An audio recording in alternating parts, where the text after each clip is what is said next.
우리나라의 대표하는 카카오라는 회사에서, 카카오티라는 회사에서 이런 일반 택시 앱 기능뿐만 아니라 추가적으로 블랙택시라는 모범 택시를 탈 수 있는 솔루션을 추가로 런칭해서 기획을 해본 적이 있습니다. 자, 그런데 일반 택시가 아니라 블랙택시를 추가적으로 서비스를 하면서 회사 내부에선 한 가지 갑론을박이 있었다고 해요. 뭐냐면 이 블랙택시라는 이 앱을 일반 택시의 왼쪽에 표시하는 게 좋을지 오른쪽에 표시하는 게 더 좋을지 거기에 대한 소소한 이슈였습니다. 소소한 이슈일 수도 있고 어떤 의미에서는 큰 이슈일 수도 있죠. 자, 예전에 그러면 이 앱의 위치, 이걸 대부분 예전에 누가 결정했습니까? 기업 총수분들이 정하죠.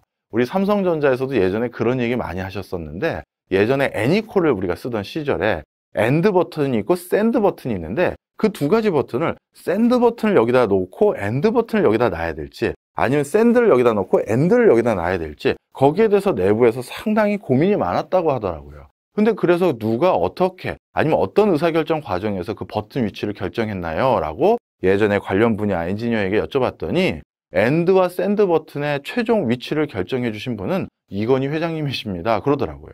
맞습니다. 옛날에는 기업의 마지막 책임자가 그런 중요한 의사결정을 하게 되는 경우가 많죠. 자, 그런데 미래지향적인 회사 중에 하나인 카카오티는 이 의사결정을 어떻게 했느냐? 빅데이터로 처리했습니다. 우리가 가끔 이런 앱을 다운받으면요, 업데이트 하라고 표시가 뜰 때가 있죠. 그 업데이트 하라는 표시는요, 실질적으로 뭔가 그 앱의 버그를 잡거나 새로운 기능 개발된 거를 푸시하기 위해서 업데이트를 해야 되는 경우도 있지만, 때로는 많은 회사들이 고객의 행태를 분석하기 위한 실험을 하기 위해서 업데이트를 요구할 때도 있습니다. 이 카카오티는요, 이 카카오티 앱을 사용하고 있는, 카카오택시 앱을 사용하고 있는 고객 중에 일정 군집에게 업데이트를 요청시켰고, 그 군집의 그 고객들에게는 이 블랙택시 아이콘을 일반 택시의 왼쪽에 놓게 했고요. 나머지 군집에게는 이 일반 택시 오른쪽에 블랙택시 아이콘을 놓게 만든 겁니다. 그리고 그 두 집단이 이 블랙택시라는 이 버튼을 누가 더 많이 누르고 누가 실질적으로 더 많이 이용했는지에 대한 통계적인 분석을 한 거죠. 자, 불특정 다수에게 양쪽으로 구분해서 앱의 표시, 위치를, 버튼 위치를 달리해서 분석을 해봤더니만 상당히 통계적으로 유의미하게 블랙택시 버튼을 오른쪽에 놨을 때 이용률이 적지 않게 더 높다라는 게 규명이 됐다고 하더라고요. 바로 그런 이유들로 인해서 블랙택시 버튼은 오른쪽에 놓여져 있다라고 합니다. 바로 이게 21세기에는 경영활동이라는 건 어찌 보면 의사결정의 수많은 연속이고요. 그 의사결정을 잘한 기업, 그 기업이 성공한 기업이고 의사결정을 잘못한 기업이 실패한 기업이거든요. 따라서 내가 어떤 기업을 운영한다라고 했었을 때, 작은 가게를 운영한다라고 했었을 때도 내가 지금 누구랑 협력을 해야 되는지, 내가 지금 어떤 컨텐츠를 만들어야 되는지, 내가 지금 뭘 해야 되는지, 아니면 내가 어떤 제품을 추가적으로 신제품을 만들어야 되는지, 이런 걸 고민할 때 철저히 머릿속에 고객이 있어야 되는데, 그 고객에 대한 정보를 예전에는 우리가 그렇지 않을까 하고 추측만 했던 것이 철저히 데이터로 확실하게 과학적으로 객관적으로 얻을 수 있게 된 상황입니다. 그러면 이런 고객을 더 많이 가지고 있는 기업들이 더욱더 더 성공적인 의사결정을 더 많이 하고 그것 때문에 더 성공적인 기업이 될 수가 있겠죠. 바로 그래서 ESG 시대에 고객에 대해서 무엇보다도 가중치를 두어야 될 이유가 여기 있다 보시면 될 것 같아요. 자, 그런데 코로나19 더더욱 고객 중심 성향이 더욱더 국제적으로 높아지고 있는 것 같습니다. 그 현상을 좀 말씀드리려고 하는데요. 기업의 진화 생태계를 가만히 보십시오. 어떤 기업이 이제 진화할 때 그 기업이 만들어놨던 수많은 물건들, 아니면 그 기업이 경영활동을 하는데 필요한 수많은 물건들이 아울러져서 기업이 경영활동을 할 수 있게 된 겁니다. 그렇지만 이 당시까지만 하더라도, 과거만 하더라도 제가 아까 말씀드렸던 것처럼 기업이 처음 어떤 제품을 만들었을 때와 그 제품을 사용했던 사람이 그 제품을 버릴 때의 그 제품의 상태는 똑같은 상태였어요. 진화하거나 발전한 게 아니었습니다. 자, 그런데 여기를 보시면 고객의 편의성이 개선됐다라고 된 이거가 뭐냐면요. 이제 과거의 이 전화기, 옛날 집 전화기죠. 이거는 처음 샀었을 때랑 추가적으로 계속 사용했을 때, 버릴 때까지 달라진 게 하나도 없는데 이 스마트폰은 어떤가요? 처음 샀었을 땐 아무 쓸모가 없는 물건이에요. 그런데 사자마자 진짜 하루 또는 반나절 가까이 앱 설정하고 앱 다 깔고 필요한 거 다 설정을 해야지만 드디어 쓸모 있는 스마트폰으로 바뀝니다. 내가 쓸 수 있는 휴대폰으로 바뀌는 거예요. 그러니 이 당시 제품과 지금 제품은 훨씬 달라졌죠. 그런데 지금은 이 갤럭시 폰을 하나 버리고 다시 내가 갤럭시 폰을 하나 새로 사면 갤럭시 폰에 내가 또 세팅을 또 해야 돼요. 그런데 아마 머지않은 미래에 내가 쓴 갤럭시 폰 안에는 나의 행태와 나의 관심도와 나에 대한 여러 흔적들을 담아놓은 나만의 AI, 빅스빅이든 나만의 어떤 정보를 삼성전자 본사에서 관리하는 계정이 생길 수가 있습니다. 자, 그러면 어떻게 되느냐? 내가 갤럭시 예를 들어서 30라고 하겠습니다. 30를 쓰다가 버리고 다시 31을 샀는데 그 다음에 해야 될 건 뭐다? 당신의 인공지능 로그인 계정을 입력하세요 라고 하면 우리 영화 아이언맨처럼 저기 스마트폰에는요 나만의 자비스 같은 게 있어가지고 딱 하면 고객님 휴대폰 바뀌셨군요. 이 휴대폰을 전에 썼던 고객님 앱을 다 깔아드릴까요? 그렇게 해줘. 싹 다 깔아주고요. 금융계정도 다시 예전처럼 똑같이 설정할까요? 그렇게 해줘. 싹 하고요. 그 다음에 금융계정 중에선 고객님이 다시 확인을 해주시지 않으면 제가 할 수 없는 것들이 있으니까 지문인식 해주세요. 뭐 해주세요? 이렇게 할 수가 있다는 거죠. 따라서 지금 우리가 쓰고 있는 디바이스도 철저히 더더욱 진화 발전할 수 있는 형태로 바뀌게 되어 갈 것입니다. 자, 그런데 그런 고객들을 놓쳐서는 안 되는 것이 돼버렸는데 그런 상황에서 지금 일어나고 있는 경영 현장의 모습은요. 전통적인 IT 비즈니스를 하는 곳뿐만 아니라 그렇지 않은 곳에서도 하는 게 철저히 이제 무료예요. 요즘 주식 투자하시는 분들 많죠? 그냥 다 무료로 뿌리겠다는 거예요. 증권 관련한 HTS 이용하는 그거를 무료로 뿌리겠다는 겁니다. 평생 무료, 수수료 없습니다. 무료예요 하는 거죠. 자, 뭘 흉내내는 겁니까? 21세기 최고의 위대한 기업들의 모습을 흉내내는 형태로 우리도 무료다. 대신 여기서 네가 어떤 매매를 했는지, 네가 어떤 형태로 요즘 관심도가 있는지 그 흔적을 남겨줘. 그럼 그걸로 우리가 뭔가 새로운 비즈니스를 해볼게. 이렇게 진행을 하고 있는 거죠.